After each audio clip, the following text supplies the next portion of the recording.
अस्सलाम वालेकुम जी, क्या हाल चाल। उम्मीद करता हूँ सब कह रहे होंगे। मैं समीर राज और आप देख रहे हैं मेरा यूट्यूब चैनल SRK का शो जी। तो व्यूवर्स, आखिरकार ये तो एक दिन होना ही था और हमें स्पेशली जो पाकिस्तानी हमें तो इस चीज़ का बड़े अच्छे तरीके से पता चल चुका था कि ये सारा कुछ हो के रहेगा, क्योंकि जिस किस्म का क्रिटिसाइज और जिस किस्म की तनकीद और जिस किस्म की पाकिस्तान की टीम की परफॉर्मेंस रही वर्ल्ड कप के अंदर, तो हमारे लिए तो ये एक कोई मैं समझता हूँ कि इतनी वो शॉकिंग वाली खबर नहीं है, क्योंकि हमें तो सब कुछ पता चल चुका था जबकि वर्ल्ड कप शुरू हुआ। एशिया कप के दौरान मुझे तो लगता है हमें तो सबको पता उसी वक्त चल चुका था और नो डाउट किसी को इसमें कुछ शक शुबात की बात रही भी होगी। उसके बाद वर्ल्ड कप चला, उसके दौरान, उसकी शुरुआत में, उसके ख़त्म होने तक तो हमें इन सारी चीज़ों का पता लग चुका था। हमारे लिए तो ये कोई नई खबर नहीं, लेकिन आपके लिए ये नई खबर है कि जी पाकिस्तान टीम के जी कप्तान बाबर आजम ने जी तीनों फॉर्मेट से रिजाइन दे दिया है। तीनों ही फॉर्मेट से उन्होंने इस्तीफा दे दिया है और कह दिया है कि जी मैं कप्तानी पाकिस्तान की टीम की छोड़ रहा हूं तीनों फॉर्मेट के लिए। तो इसके दो पहलू हैं, एक अच्छा भी हुआ है और नहीं भी अच्छा हुआ है। अब इसका मैं आपको ज़रा जो कि वो डिफरेंस बताऊंगा कि अच्छा हुआ है और अच्छा क्यों नहीं हुआ, ये क्या फ़र्क है। लेकिन इससे पहले मैं आपको ये बता देता हूं कि बाबर आजम ने जब रिटायरमेंट का अनाउंसमेंट की, कप्तानी से रिज़ाइन की, जब उन्होंने अनाउंसमेंट की तो उस वक्त उन्होंने क्या कहा। बाबर आजम ने जी कहा कि मैंने अपने दोस्तों से, अपने घर वालों से, अपने डैड से, अपनी मॉम से, अपने बहन भाइयों से, सभी से मशवरा किया कि जी मुझे क्या करना चाहिए। तो उन सब ने मुझे मशवरा दिया, फिर सब ने हमने एक ही सलाह करके एक ही पेज पे मैं खड़े होकर घर के साथ जो मेरे मेंबर्स थे उनके साथ मशवरा करने के बाद मैंने ये फैसला किया है कि जी मैं अब पाकिस्तान की टीम से जो कप्तानी से उससे रिज़ाइन दे दूँ और मैं बतौर प्लेयर पाकिस्तान की टीम के लिए हर फॉर्मेट के लिए अवेलेबल हूँ। मुझे आप ले जा सकते हैं, खिला सकते हैं, नो प्रॉब्लम।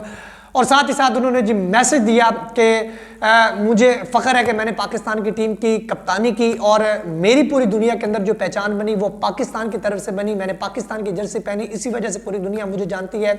अगर मैं पाकिस्तान की तरफ से ना खेलता तो यकीनन मुझे कोई भी ना जानता।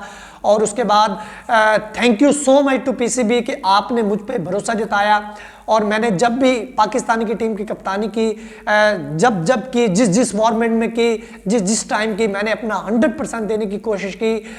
तो ये एक सारी चीज़ें जो फॉर्मेलिटी होती है वो हर कोई प्लेयर जब करता है, जब उससे कप्तानी का रिज़ाइन ले लिया जाए या जब वो अपना जो कि उनका टेन्योर पूरा हो जाए कैरियर का, तो ये सारी चीज़ें होती हैं और सब यही कहते हैं।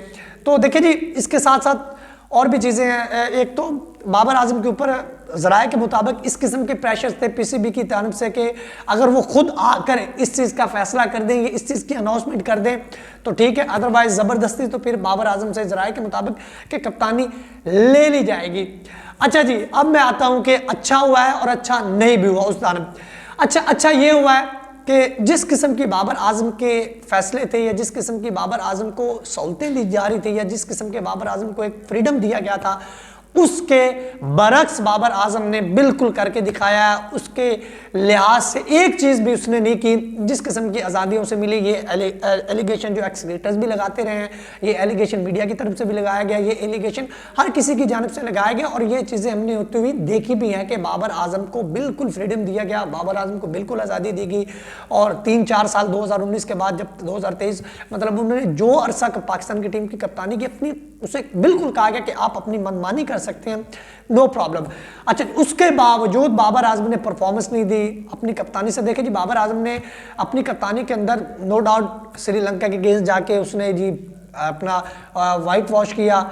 उसके बाद जी पाकिस्तान उनकी ही क़यादत के अंदर इंडिया को ICC इवेंट के अंदर पहली दफ़ा हराने में कामयाब हुआ और बाबर आजम की बड़ी अचीवमेंट्स हैं, नो डाउट। ये तो एक अलग चीज़ है, इसको हम मनोआन मानते हैं, सर आंखों पे रखते हैं। बाबर आजम के हम फ़ैन हैं, बाबर आजम हमारे प्यारे दुलारे, नो डाउट बहुत अच्छे प्लेयर हैं, बहुत अच्छे प्लेयर हैं। लेकिन ये ज़रूरी नहीं होता कि अच्छा प्लेयर अच्छा कप्तान हो जाए, ये भी एक सवालिया निशान रहता है हर उस अच्छे प्लेयर के ऊपर कि वो आखिरकार क्यों नहीं अच्छा कप्तान बन सका। अच्छा, वो तो हमने एक चीज़ अलग रख दी जो बाबर आजम ने अचीवमेंट हासिल की। उसके बाद अच्छा हुआ है वो मैं आपको बता रहा था कि इतना कुछ होने के बावजूद बाबर पाकिस्तान की टीम की जो कि परफॉर्मेंस वो उस लेवल की नहीं रही जिसकी एक्सेप्टेशन की जा रही थी या जिसकी सारे तवक्कुआत रख रहे थे कि यार पाकिस्तान की टीम की जो कि वो परफॉर्मेंस अच्छी निकल के सामने आएगी। देखिए जी, एशिया कप में जाने से पहले पाकिस्तान की टीम और फेवरेट रही, एशिया कप के अंदर भी और वर्ल्ड कप के अंदर भी, लेकिन जैसे ही हमारे 2 टफ मैचेस आए तो हमारा जो कि ओडीआई के अंदर एक तरह से वो हमारा किच्चा चिट्टा जो इसे कहते हैं वो खुल के सामने आ गया, तो पाकिस्तान की टीम टोटल कोलैप्स कर गई।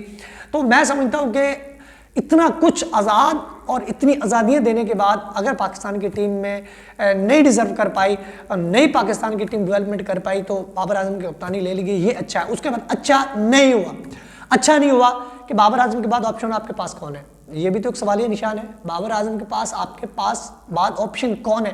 क्या शहीनशाह अफरीदी? अगर बाबर आजम को देखिए जी, इस वर्ल्ड कप की बुनियाद के ऊपर ही वर्ल्ड का कप्तानी से उससे मतलब उसने रिजाइन दिया या किसी ने मजबूर किया या जो भी हुआ है, तो मैं समझता हूं कि फिर शहीनशाह अफरीदी को कप्तानी नहीं देनी चाहिए जिस किस्म की उसने बॉलिंग की है इस पूरे वर्ल्ड कप के अंदर। उसके बाद अगर बात की जाए टेस्ट की कप्तानी की, T20 की के बाद शाहीन का नाम T20 के लिए निकल के सामने आ रहा है। उसके बाद शान मसूद, हाँ शान मसूद एक लाइकली बहुत अच्छा नाम आ रहा है, चाहे उसे ओडीआई के लिए बना दिया जाए चाहे उसे टेस्ट के लिए, लेकिन मुझे लगता है कि शायद उसे ओडीआई के लिए रखा जाए। और उसके बाद अगर टेस्ट की बात की जाए उसके अंदर मोहम्मद रिजवान है, तो मोहम्मद रिजवान ठीक है बेंच पे बैठे हुए थे, सरफराज की जगह आए, 50 उसने कर ली। मतलब कि मैं समझता हूँ कि अगर आप तीनों फॉर्मेट का शाहीन को कप्तान अगर बनाते हैं तो मैं समझता हूँ कि फिर ज्यादती बाबर आजम के साथ। अगर आप ओडीआई के कप्तान रिजवान को बनाते फिर भी ज्यादती, क्योंकि रिजवान ने 1-2 मैचेस के अंदर उसने 3 मैचेस के अंदर गालबन उसका 300 रन था, मेरे ख्याल में 250 गालबन 200 रन था। और अगले जो उनके उसके साथ के साथ मैचेस थे उसने 5-6 मैचेस खेले, उसके बाद उसका स्कोर ही 300 है। तो मकसद है कि परफॉर्मेंस तो पाकिस्तान पूरी टीम से नहीं पूरे वर्ल्ड कप के अंदर परफॉर्मेंस हुई, तो ये है। मैं समझता हूँ कि अगर शाहीन को ही बनाना है तीनों फॉर्मेट का फिर तो नहीं है, मैं तो ये सॉलिड से अगर उसको T20 के बताना है तो फ्रेंचाइज उसने जितवाई हुई है लाहौर कलंदर को, देखते हैं आगे जाके क्या होता है। बरकब ये पाकिस्तान के लिए एक मैं समझता हूँ धचका है, बाबर आजम के फैंस के लिए एक बहुत बड़ी बैड न्यूज़ है, और पाकिस्तान के लिए भी मैं समझता हूँ कि बाबर आजम सजता था कप्तानी के साथ। फिलहाल अब तक इतना वीडियो अच्छी है, चैनल को लाजमी सब्सक्राइब कर लीजिए, पहले तो मना बोले ताकि जो नहीं आने वाले वीडियो को नोटिफिकेशन सबसे पहले आपको मिल सके। खैर तब तक के लिए खुदा हाफिज़।